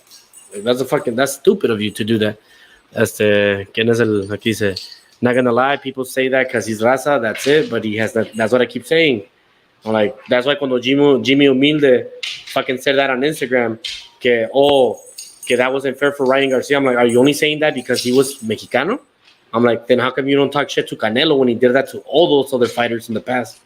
I'm like, I want to hear you talk shit on Canelo, and then you can talk shit to Tank Davis like I did, because I did it to both, not to one, to both. Y eso sí cierto. Like, that's one of the things that worried me. Así que they started putting him as the face of boxing. I was like, oh my goodness, this motherfucker's gonna like se las va a dejar caer a todos con rehydration clause when he goes to 140, all of them. And they're gonna want, a lot of them are gonna want the big money fight, which is gonna be him supposedly because he's the face. I'm like, Inge, su Canelo, Mayweather, all over again. Yes. Like, yes. Like, let him be at 100. Show that you're really the best. There's let me look at. Okay, so that's Regis Prograis. He's a big 140 pounder. I don't think he, because he wants the money fight, he will do it, and that's a bad motherfucker. Regis Prograis. I don't know. Honestly, I don't know if the rehydration clause would affect him bad, where he can't do shit about it. Pero let's say the fight is at 140 and this fucker tries to make him fight like at 137 with a rehydration class. Yeah, se los va a chingar a todos because that would be unfair for the fighter. I'm like, if you have a belt at 140, fight at 140. That's the whole point of the 140 belt or 154, 147, 160. Es como algo que yo decía a todos cuando I used to talk shit on Canelo. Cuando yo decía, you used to tell Triple G, I'm not ready for 160. I fight at 155. But then your next fight is at 164 against Chavez. I'm like, but you're not ready at 160? How is that fucking possible? Like, tell me, how's that possible? You're not ready at 160, but you're ready for 163. Doesn't make any sense. I really think the media loves que a lot of the boxing fans are uneducated. Porque I remember this conversation. It's like he was at 155, 150, going 1 pound over the 154 pound, making all these guys, smaller guys, fight at 155, but the bigger guys come cut weight. Y luego then the Chavez thing happens. I'm like, they love que a lot of them are uninformed. I've heard like así, escuché mucho hasta Canelo. Decían Canelo que pelee con Pacquiao. I was like, what the fuck are you talking about? See, these motherfuckers don't know what the fuck you're talking about. Now people say, oh, pero Mayweather se lo hizo a él. He brought him down to 152. I'm like, correction. Fucking Oscar de la Hoya and Canelo both said themselves, let's fight at 152. Mayweather took it. Mayweather would have probably fought him at 154 for sure. But because they opened up their minds, like Bivol. Cuando digo, I want to fight Canelo 168. I don't want to see that. But he's opening his mouth. So unless Canelo, ya dijo Canelo that there's no point for him to fight at 168 porque él quiere belt de 175. So that's kind of cool that he's talking like that. But at the end of the day, we're going to see what fight happens. Is that at 168 or 175? Aquí dice Guevara, dice, Pitbull is a forced fighter and Tank can't handle a forced fighter. He handled him the first time and he won. That's all I can say for now because that's a factual thing. Sí o no, John? Do you agree to that or no? I think Pitbull has what it takes to. No, digo. I mean, Davis has what it takes to stop Pitbull simply porque su body he's not imposing like Davis. Davis is thick. Is a little bit bigger than Davis, digo de Pitbull, pero he's thick. Está fuerte el güey. Mm-hmm. I think he takes him again. Like Davis, he domina Pitbull again. People need to get it now. That's how boxing is run. The A side makes the calls, and the B side just agrees because they want the money. Unfortunately, yes. For instance, donde yo me emputo mucho, Errol Spence contra Bud Crawford. Más bien PBC welterweight, que era Thurman, Danny Garcia, Sean Porter, Errol Spence, Boots Ennis. Le decían a Bud Crawford, you're on the other side. You're on the other side of the street. You basically, in this caso, because these fools were on PBC, que era Showtime and Fox, Bud Crawford fought on ESPN. Y ya cuando según they were trying to make like conversations, like, oh, no, es que ya estás con Bob. So now that he's out of Bob and he's out of ESPN, Errol Spence keeps on putting excuses. I'm like, oh, no, because like, who are you going to bring the money with? I'm like, bitch, first it was because you're with ESPN. Now you're fucking complaining because he's a free agent? Like, come on, you just don't want that fight. Y la very first time fue cuando le dijeron, you don't have a belt. Go get a belt first. Y luego ya fue cuando salió the other side of the street. Pero yo que me acuerdo, Mikey Garcia never got a belt. And he fucking fought Errol Spence. How come he got a shot but not Terrence Crawford? Y esa misma mamada se la están haciendo a Canelo. Se la hizo Caleb Plant. Que, you're on the other side of the street. I'm like, motherfucker, Canelo's the money guy. I'm like, you've never made more than $2 million per your fight. Y es donde me emperra a mí, because I'm like, you guys just talk shit, but when it's like, see, the zone or Matchroom te manda el dinero, you don't want to touch it because you want to have the fucking fight in Showtime. And that's what's killing boxing in America. It's killing it real bad because of that shit. That company, I will forever hate it for my life. Ever, forever. They ruined boxing in America. And los champions at 140 is Josh Taylor. He's going to fight Teofimo. Está Alberto Puello, who's the one that got tested, que dicen que all of a sudden ya drugs, so va a ser ahora Rolly Romero, PBC. Está Regis, who's a free agent, y Subriel Matías. Subriel Matías, güey. I don't think they're going to put, por eso digo yo, su next fight, the Tank, va a ser contra Rolly, because I don't think they're going to put Rolly against Uriel, even though they're both in the same fucking division, they're both the same fucking company, and they both have the same fucking promoter. I don't understand when they can't make the fight.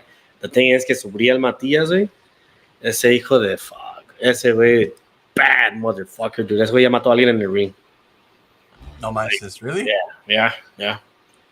I saw the fight and I was like, it's sad. It's just sad because like una cosa es cuando miras videos de like gangbangers que se matan y unos güeyes que hacen por el amor del deporte or because they can't find a good paying job, they want to go into boxing or UFC, lo que sea. Y luego la fight era en ESPN y se mira como they carrying him out y he never made it to the hospital. Dicen que se murió en una ambulance de tanto pinche vergazo. Y Uriel Matías would beat the shit out of the Tank. I don't know if there's a rehydration clause, if there were to ever be a fight in that. Most likely Tank would make him do it, and this will because he wants the bag. He's going to sign. That's why I hate people who says like, oh, nadie lo obligó. El pedo es que not all the fights, they'll get $1 million. That's the worst part. Mm-hmm. It's like, pinche Rolly, cuando peleó before the Tank fight, the max he ever got was like $50K or $100K per fight. When he fought Rolly, when he fought Tank, le dieron $500,000. And that was like big money. It is big money because I don't fucking have that. Pero but it's not like boxer money. Yeah. Like big boxer money. Yeah. Big boxer money. Rolly, really? That's all you got fucking 50 G's, not much? 50K for his regular fights. And then he ended up getting I heard it was either 200K or 500K against Tank. For Eliza Cruz to fight Tank, I think he got 100K as well. And that's a lot. That's a lot of money for them, ¿verdad? Mm-hmm. Pero no es boxing money. You're fighting según the A side. Bro, like, okay. Yeah, when you fight the A side, you're like literally don't worry about money anymore because exactamente.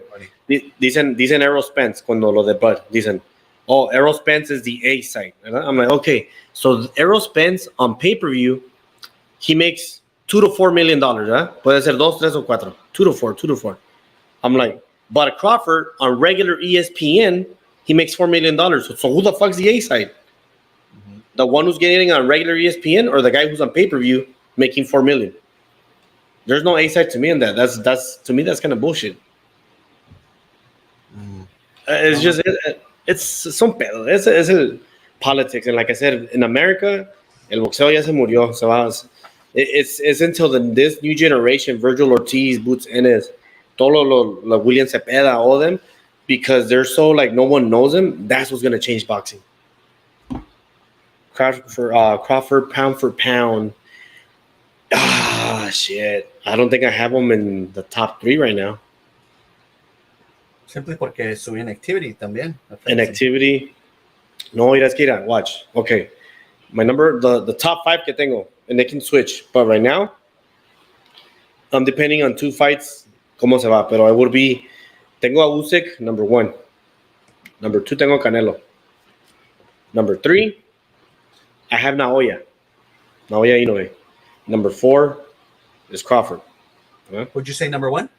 Usyk, Alexander Usyk. There's a difference. There's a big thing though. If Crawford fights Spence and he wins, I might have to put him as number 1. If Naoya beats Fulton, I might have to put him as number 1. Because this would be Naoya Inoue's 4th, ¿cómo se llama? 4th division as a champion. Y in the last one, he became an undisputed champion. Y luego in this division, he's fighting the main guy, Stephen Fulton. Like Stephen Fulton tiene 2 belts at the moment, pero he's like the guy of that division. So if he beats him, mm-hmm. Go ahead. He's not going for he's not going for the cheapy belts. Exactly. For the main ones that matter. So estaba por decirlo Akhmadaliev, and Stephen Fulton was talking so much shit like, oh, the only reason he's famous because he has power and blah, blah, blah. So lo que hizo este güey como que se hacen disputed, se hace WBO mandatory for the next weight class. And because Stephen Fulton had that, este güey le cayó el hocico como dijo, I'm going for you. Y everybody was shocked cuando Stephen Fulton signed for the fight because he's from PBC. The only difference is that this fool's actually been fighting the top contenders at PBC because PBC kind of controlled that division. So peleó contra todos. And that's why he looks good. So he's fighting the guy at 122. Y si él gana, boom. Si Errol Spence, perdón, si Crawford le gana a Errol Spence, I have to put him mandatory number 1 because that'll be Crawford going undisputed twice. Mm-hmm. If Usyk were to beat Tyson Fury and becomes undisputed, I can never bring him down from pound for pound number 1 because the whole point of the pound for pound list is if you were to put an imagination like Canelo contra Usyk, because he's jumped all those divisions, how would he look against a heavyweight? So Usyk was a cruiserweight. He became a champion, goes to heavyweight and beats the number 1 guy in heavyweight, which is AJ, for 3 belts, and he beats him bien las dos veces. Convincingly. Yeah, convinced. So técnicamente, he's showing you what a lower weight division guy can do at heavyweight. Y pues Canelo, if he were to be Bivol, and then he goes an amazing run and it beats Better Beef without any clauses or anything like that, shit, he'd probably be the number 1 guy in Mexico forever. Yeah, pero that's if. That's if Canelo beats Ryder, then beats Bivol at 168. Canelo, he'll be number 2. Still, como dije ahorita, I explained the way. Me brinqué, no mira tu comment. So that's how I would see it. John Ryder, as much people want to talk shit on that tune-up, it's a strong tune-up. It's going to be a fun fight. We're going to talk about it next week to put our predictions. Because that's going to be a fun fight. John Ryder at 168 basically le ganó a Caleb Smith, que es el que Canelo lo hizo correr 12 rounds. Pero because Caleb Smith era el de nombre, se la dieron a él. ¿Verdad? He goes on to beat another fool at 168, Daniel Jacobs. Cuando Daniel Jacobs ya, según I'm back at 168, le gana a él. And then Zach Parker, que is this young guy who looks like super badass. I wanted him to, because whoever won from that fight was going to be the mandatory for Canelo. I want to see how Canelo would react to a puncher who's taller than him and who's not afraid to fight. Well, John Ryder goes into the fight, fucking breaks his jaw and makes him quit. Mm-hmm. So I was like, okay. I'm like, so that's how he became. So he's a really strong mandatory. It's just that he's not in Canelo's level. So that's why when people say it's a tune-up, yeah, it's a tune-up for Canelo. Not a tune-up for John Ryder. And that's a good payday. He deserves it. Yeah, and I would say it's a deserving fight. More than aquel baboso que peleó en Texas, no Texas, en Florida. Que Canelo beat him like in 3 rounds. No me acuerdo, pero sí. El pinche ruso or turquillo. John Ryder is better than that fool. I can tell you that. If you were to be Ball, pero dice que at 168. I don't think at 168, so. It lands on the same thing because you're on his division. Because it's going to be 4 divisions, but Bivol had to come down. I know that he opened up his mouth, and that's what ruined the fight if it happens at 168. But I would give him more glory if he beats him at 175. Porque you're challenging. Bivol has never fought at 168 para empezar, ever. He's a small, light heavyweight, but he's never fought at 168, which is he wants that payday. Sí. Yeah, but, I mean, Bivol is looking at himself. He's looking for payday, and he's also looking to become undisputed. Pues, so get all the belts. Yeah. For instance, he beats Canelo, undisputed. Automatically, I would have to put Bivol like a number 5, right? Because now he's a champion at 2 weight classes. He beat the dog, the main guy, at 168, and he's a champion at 175. But then he goes and beats Better Beef at 175, and because of double undisputed, you will probably be number 1 as well because Usyk hasn't done that, Crawford hasn't done that, and by him to beat the guy at 168 and then goes and beats the guy at 175, that tells you the talent that he has. I think Bivol beats Canelo at 168, to be honest. But he struggles against Better Beef, struggles. Just because Better Beef, parece like he looks like a fucking huge motherfucker. Cada vez que pega, it's just like to knock you out, dude. He just looks imposing, dude. He's imposing. Yeah. Y como se llama, y da miedo, güey. Like, honestly, like, I would want to have him as my friend. Especially contra Pelonsky right here trying to hit you in the liver, bro. Hey, Kyle. Y eso, like, I would put it this way. Pelon probably weighs, unos 230? Unos 230 around there. He's big. Pero también está fuerte, está duro el pelón, ¿verdad? Está duro. I feel that Beterbiev obviously he's a professional boxer, ¿verdad? But let's say if it was a street fight, I think Beterbiev would drop a someone bigger than him. That's how hard he hits. Yeah. And let's say he's 175, and let's put him at a weight que bajó peso. He probably weighs 189, 193 around there. Es su natural weight, the Beterbiev. Pero how I can say this to Canelo, if you're gonna fight Beterbiev, fight him next year.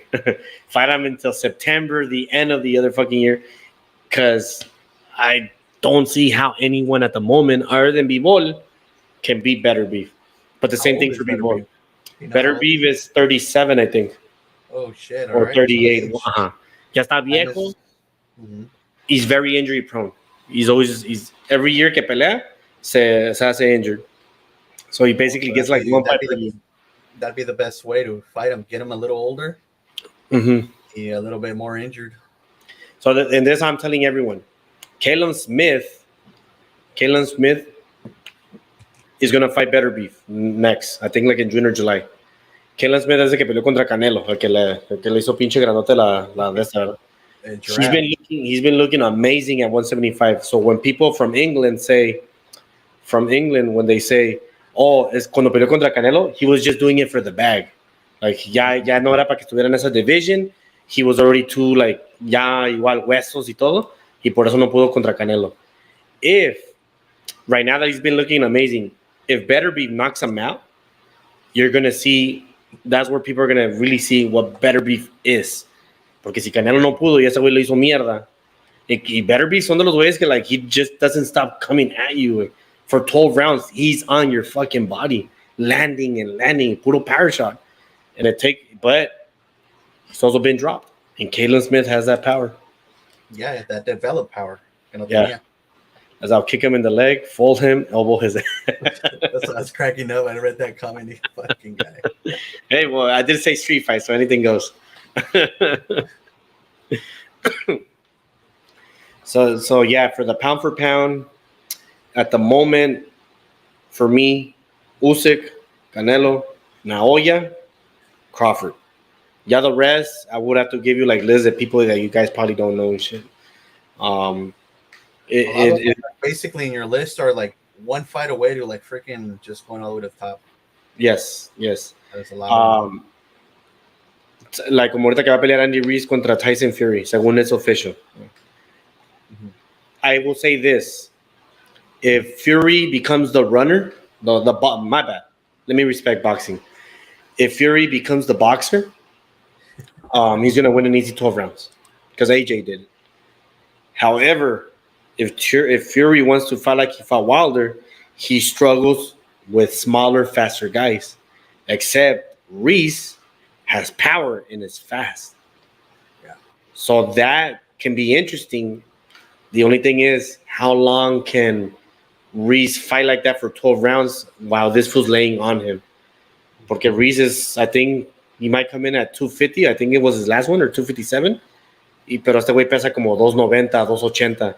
So we're still talking about 40 pounds, 6'9", 6'2", 7 inches taller than you, just putting his weight on you. So you know he's gonna do that. I mean, he did that on ¿cómo se llama? El Bronx Dylan White? Bomber, yeah. Well, on Wilder and Dylan White. Yeah, he just freaking like laid on him. Yes. So Reese, he's gonna go on him. Lo que tiene Reese to his advantage is in order for him to land on him, he's got to get close to him. And Reese is shorter arms. He can sneak in, some in. Está gordito, pero because of that, he's deceptively fast. I still think, honestly, I don't know why, but no se mira que pega duro Fury. I know that he knocked out Wilder, ¿verdad? And I know that Wilder is not that great of a fighter, but he also knocked out Dylan White. And I was high on Dylan White. And I'm like, bro, like, what the fuck? I'm like, do you really hit that hard? Like, those 280 pounds que tiras de fuerza, like, is it just the weight? Or do you really hit hard? So, I don't know. Like, can I smell an upset? It'll be one of the bigger than Joshua's, I believe. I think it'll be bigger than Joshua if he fucking knocks out Fury. Can he land? Of course he can land. El problema is like esto. Reese has to come in with a neck, way. He has to come in with a neck. If he doesn't come in with a neck, it's gonna bother. It's gonna be a long fight for him. or maybe short, depending on Fury cómo viene. Y le conviene a Reese si gana. More money against Usyk. For imagine, well, that's too much imagining, pero first we have to get through Fury. Y that's like I said, official. I think it's going to be in June or July. July 9, I think it was. So ahí sí, mi cuñado Freddy está mirando cuando le haga el birthday de su hijo. Ahí pones la fight.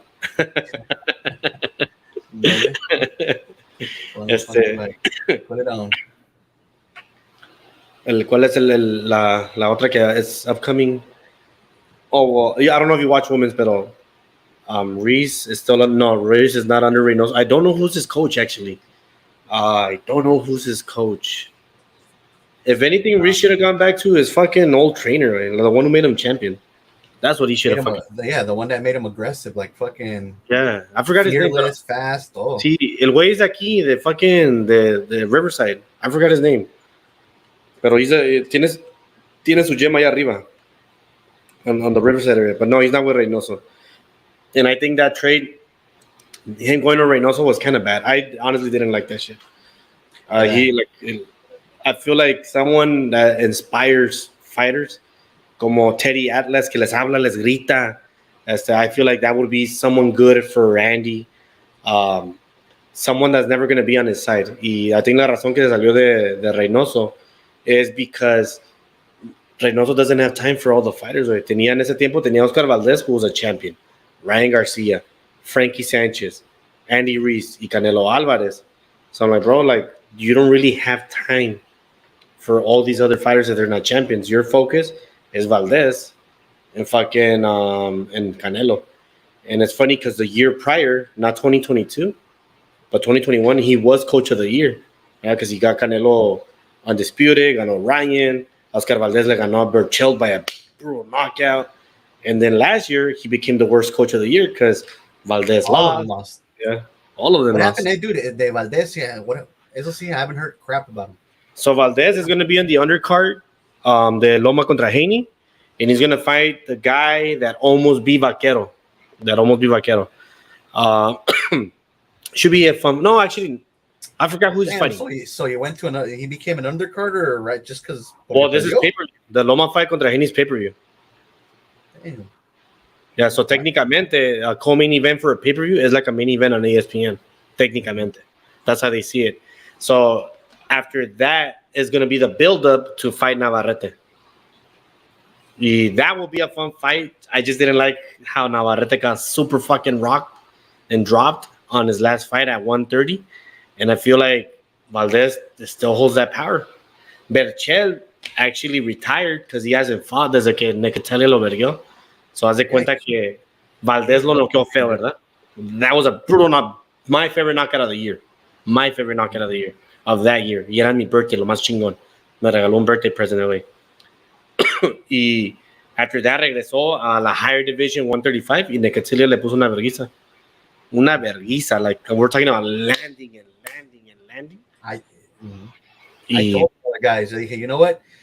Muchos I have a lot of Mexican buddies and they're so prideful, especially in Mexico, dude. They're making excuses after excuses que porque perdió el Alacrán contra Valdez. I'm like, nah, dude. You got to give some credit to Valdez too. He said, no, es que tenía secuelas de COVID and all. I'm like, that could have been affected him too, but I mean, you can't ignore what Valdez is. You know, just watch his next fight. Alacrán is not the same. He's not the same. He's never gonna be the same. It's just, I mean, all these things add up. That's what happened. He got schooled hard. Tienes que poner también mucho el estilo que peleó Valdez. Oscar's not a runner. Like, okay, by runner, okay. Let me respect boxing. Oscar's not a boxer, huh? Oscar's too much disrespect. Oscar's a boxer puncher. He's a counter puncher. So he likes to find in the pocket. That's when everybody said, oh, Berchelt le va a ganar, because everybody thought we're going to have a Mexican war. Y este güey, cuando vino, llegó como un boxer. Se subió a su bicycle, jab, power punch, all the way. Todos los pinches. Ese güey entrenó para una 16-round fight because he just couldn't get tired. And he was landing. Now, add the COVID, que sí tuvo un really bad COVID because they had to push it almost 6-7 months. ¿Verdad? You have to add it. You have to put it into perspective. And then because the fight after that, Oscar Valdez test positive for T. They call the ¿cómo se llama? The PEDs. I'm like, maybe he was on pets on that fight. Maybe. I'm like, if you're caught right now, you can still be caught before. That's all I'm saying. Dice aquí Guevara, Ruiz ocupa un coach con mucha disciplina, un coach que lo levante. That's what Ruiz needs. He doesn't need someone que esté en su side. What's next for Garcia? Ryan Garcia. Espérame. A ver. What's up with his promoter and trainer leaving him at the shit? Golden Boy betted on fucking Tank Davis. I can tell you that. No man. I honestly feel that fool was just selling the fight. Oh, por lo que entiendo, Oscar de la Hoya dijo que tenía una food appointment. ¿Cómo se llama? Un dinner reservations, and it was very important. He couldn't be there. That's his excuse. I think he was gonna get shit on. That's why he didn't want to show up. Y el otro güey, el Gusan, Por el boleto, güey, de la fuerza y Peran Davis. Es como le dije a todos, el coach, es lo que ha escuchado. I don't know if it's true. El coach de Ryan era cuñado del promoter de Tank. So I'm pretty sure se fue a celebrar con el promoter. Bro, when I saw the coach, dije, what the hell? This motherfucker looks like he has like face surgery on his face. Fake machete. Like, I don't know. I don't think he's a coach. Y aquí esa sería la última question because we're close to the 2-hour mark. He said, what's next for Garcia? At 140, he's going to go back to 140. Mentally, si se prepara bien, he can have an okay run. Because I don't see him beating Regis. I don't see him beating Subriel. I don't see him beating Jose Ramirez. And I don't know if right now he can beat Chon Cepeda. I don't know. Cepeda. Huh? Mande?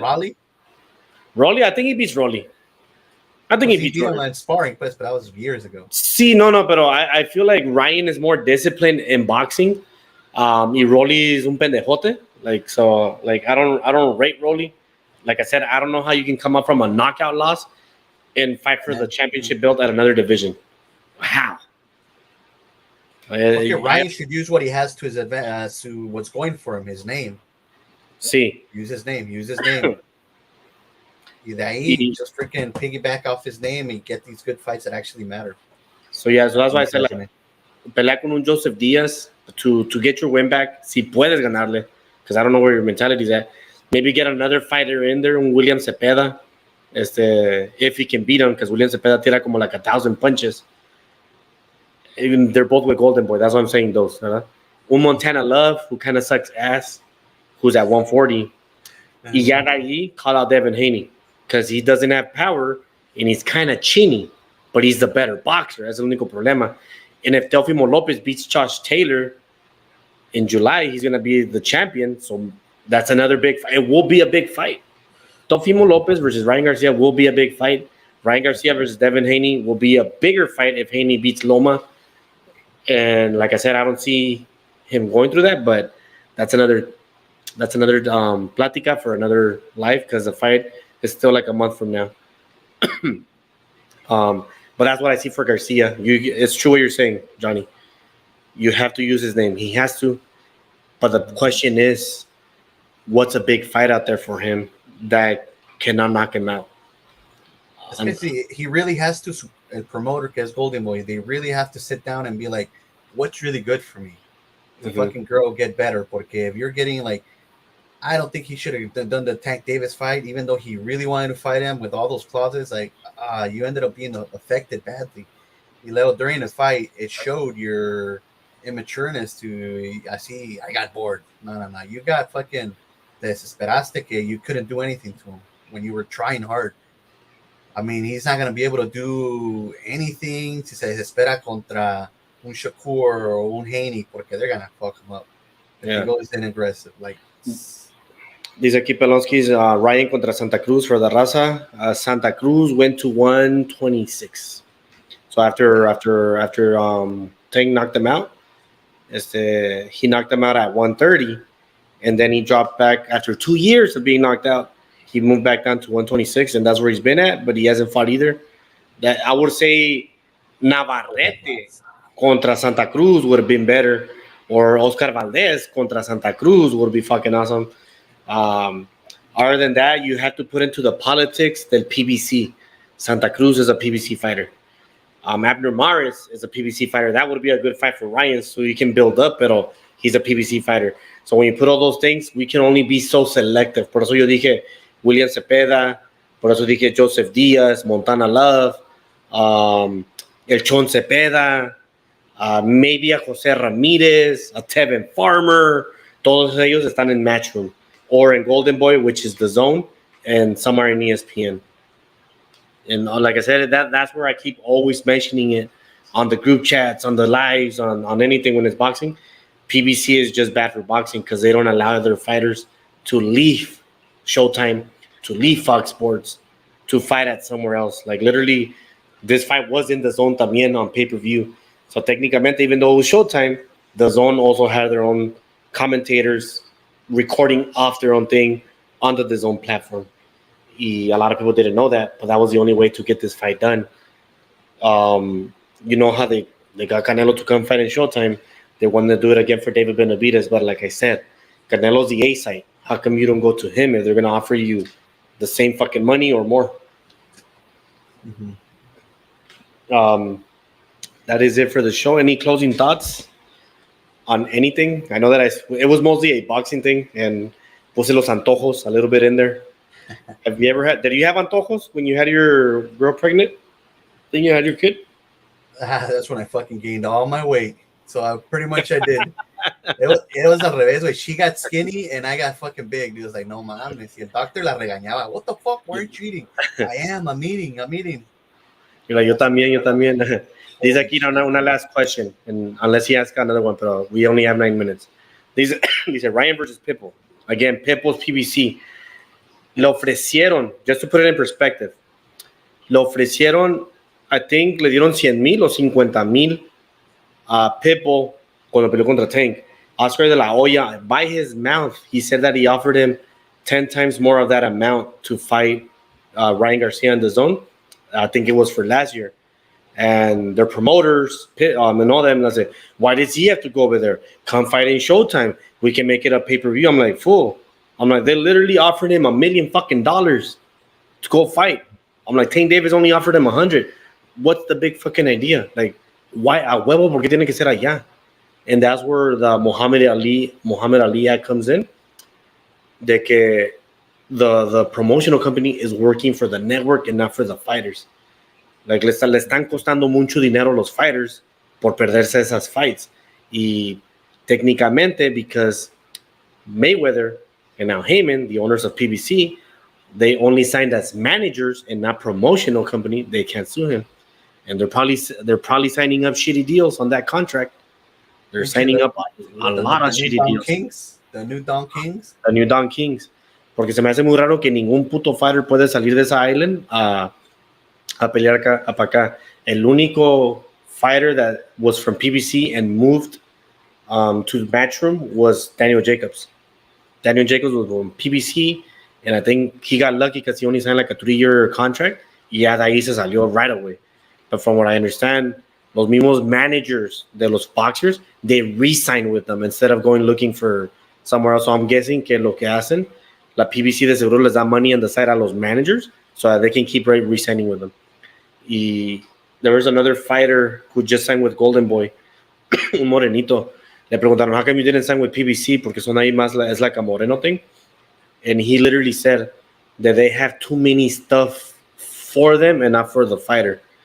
Y let's say if they were to sign contract and they wanted to leave, let's say if Golden Boy is like, we'll offer you 5 fights, y te vamos a dar $2 million, and as a perspective, there's those $2 million, those 5 fights, PBC could match it and they still have to re-sign with them. And they had no option. They had to re-sign with them. So that's where they were son dick in the booty deals. Yeah. They need to fight Ryan and Pitbull, the name on the map, to his name on the map. It would be good, but ya te expliqué, Guevara, what is the reason. And if you put it in that aspect, Pitbull thugged Ryan Garcia. That's the only way you have to put it. You can't put it nowhere else. Also, Pitbull thugged Shakur Stevenson. Just putting it out there. Oscar was actually kind of smart when he started offering that money porque he was trying to write off Pitbull's, like, even though he lost to Davis, Mm-hmm. he did a good fight. He, like, literally, people put attention to Pitbull's name. And See, he was trying to get that hype fight against Ryan, pero he made it to 12 rounds, so por eso that was a big deal. That was people are saying that Rolly won more rounds than Ryan. I'm like, hey, but at least Ryan made it to 7 rounds, which is kind of sad, but you know what I mean. Rolly got fucking knocked into, like, next year. any any closing thoughts? We only have 5 minutes before this shit shuts down on itself. Besides my closing thoughts was on this fight, que pasó. I think it was a really good fight for us, así for boxing, simply porque there was big names, there was a lot of eyes on it, and para mí, I'm really excited for what's coming up for Ryan, porque the 140 is pretty stacked también. I mean, I want Ryan.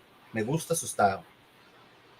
I love his style. Davis, he's also también on his way up, pero he's gonna face some really tough competition simply because he's a short guy. He's gonna have to put those fucking rehydration clauses, and I think that's the only way he's gonna have the upper hand. That's the only way. Oh, I love this. Actually, I read this 2 years ago, Pelon. I'm not lying. Someone on the boxing podcast que escucho digo eso, que Ryan was a new Amir Khan. Fast, no chin. Yeah, I kind of want to agree. What the fuck? No, Ryan wait. does. All right, go for it. Amir Khan did more than fucking Ryan because Amir Khan was a champion at 140.